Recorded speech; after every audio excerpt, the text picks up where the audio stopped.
আজ হলো সানডে, আরও একটা মিনি ব্লগে তোমাদের সবাইকে স্বাগত। আজকে সকালবেলা থেকে এত পরিমাণে বৃষ্টি হওয়া শুরু হয়েছে, বলছে গোটা দিন নাকি আজকে বৃষ্টিতেই কাটবে।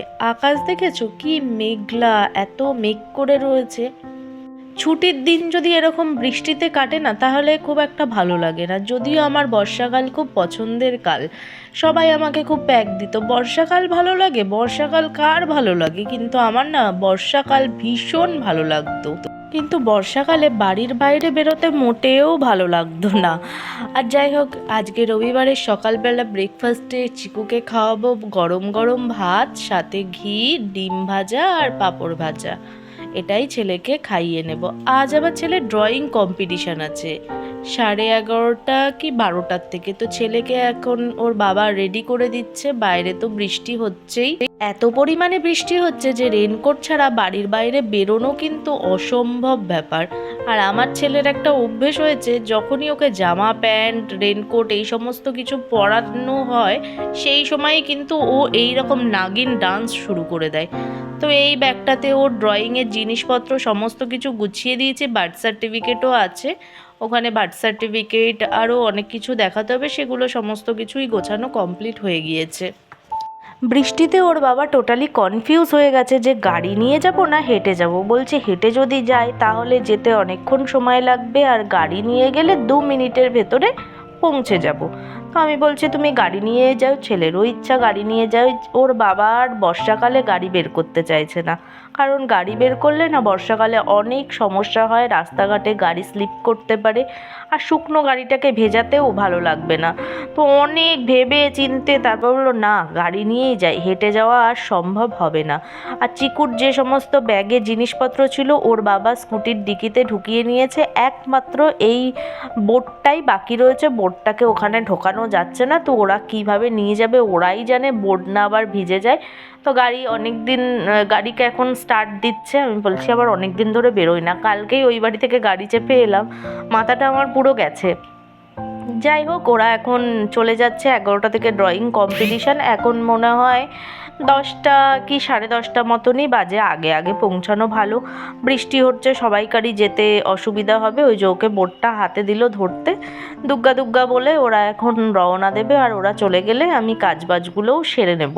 বৃষ্টি হচ্ছে তো কাজবাজ কিচ্ছু করতে ভালো লাগছে না, আর একটা এত শরীর খারাপ লাগছে যে আমি মাথা তুলতে পারছি না, মাথা ভার হয়ে গেছে, হয়তো জ্বর ফর আসতে পারে।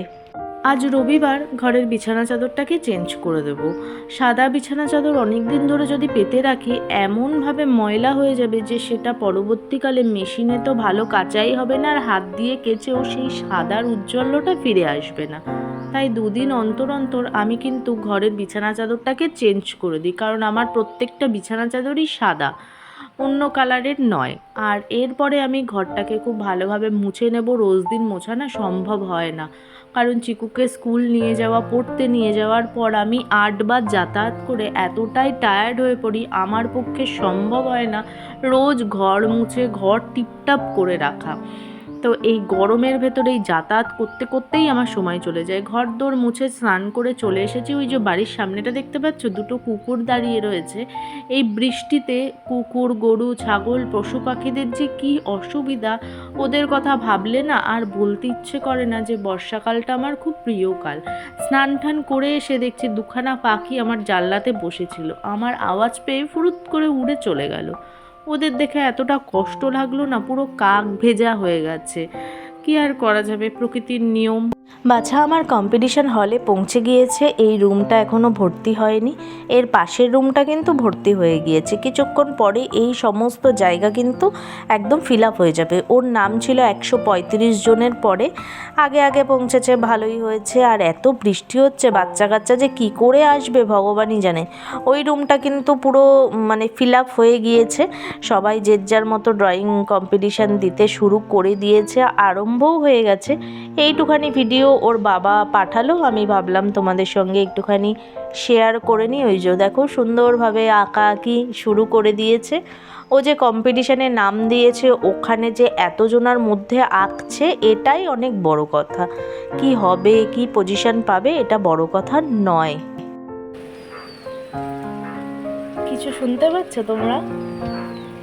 ব্যাঙ ডাকছে। বর্ষাকালে কিন্তু এরকম ব্যাঙ ডাকে। এই যে ডোবাটা রয়েছে সামনে, ডোবা আমার পেছন ছাড়বে না। আমার বাপের বাড়িতেও ডোবা ছিল, আর এই বাড়িতেও ডোবা, যেখানেই যাবো এই ডোবা আমার সঙ্গে যাবে। ব্যাঙের আওয়াজ শুনলাম বলে তোমাদেরকে শোনালাম। কম্পিটিশন দিয়ে বাছা আমার চলে এসেছে, ওখান থেকে দিয়েছে ফ্রুটি আর এই যে একটা কেক। বৃষ্টি কিন্তু এখনো কমেনি, হয়েই যাচ্ছে। এখন সন্ধেবেলা আমরা ঘুরতে বেরিয়েছি, এখন বাজে হলো 7:30 কি 8টা মতনই বাজবে। যাব একটু জুডিওতে, নৈহাটিতে তো জুডিও খুলেছে, একটুখানি দেখবো কীরকম কালেকশন। লোকের মুখে শুনেছি এই নৈহাটির জুডিওটায় নাকি খুব একটা ভালো কালেকশন নেই, শোনা কথা, জানি না। তবে আমরা যখন গিয়ে পৌঁছালাম, আমার ছেলেদের ড্রেস বা বাচ্চাদের ড্রেস একদমই ভালো লাগেনি, মেয়েদের কটা ভালো লেগেছিলো। তো জুডিও থেকে চলে এসে এখন দাঁড়িয়েছি একটা ফুচকার দোকানে। এখান থেকে হলো আমি দই ফুচকা আর জল ফুচকা খাবো। আমার না আজকে খুব ফুচকা খেতে ইচ্ছা করছে, কালকে ছেলে খেয়েছিল, আজকে আমি খাবো। আর এই যে দেখতে পাচ্ছ, এটা বড় টাক মাথা। এখানে দাঁড়িয়েছিলাম যে ছেলের জন্য পেন্সিল বক্স কিনতে। তো ইনি হলো রাঘব চট্টোপাধ্যায়, নৈহাটিতে কিন্তু এনাকে সবসময় দেখা যায়। এই পেন্সিল বক্সটা কিনে আমার ছেলে যে এত খুশি হয়েছে, এত খুশি হয়েছে বলবার মতো না। কিন্তু এটা হলো ভাঙা পেন্সিল বক্স, এটার দাম নিয়েছিল 225 টাকা। বাড়ি এসে দেখছি ভাঙা। ছেলে তো সারাক্ষণ কেঁদে কেটে গড়াগড়ি দিচ্ছে, সে বলবার মতো না। নৈহাটি কিন্তু ভীষণ ভিড় ছিল। যাই হোক, এই পেন্সিল বক্স আবার ফেরত দেওয়া হয়েছে। তো চলো আজকের মতো টাটা, বাই বাই।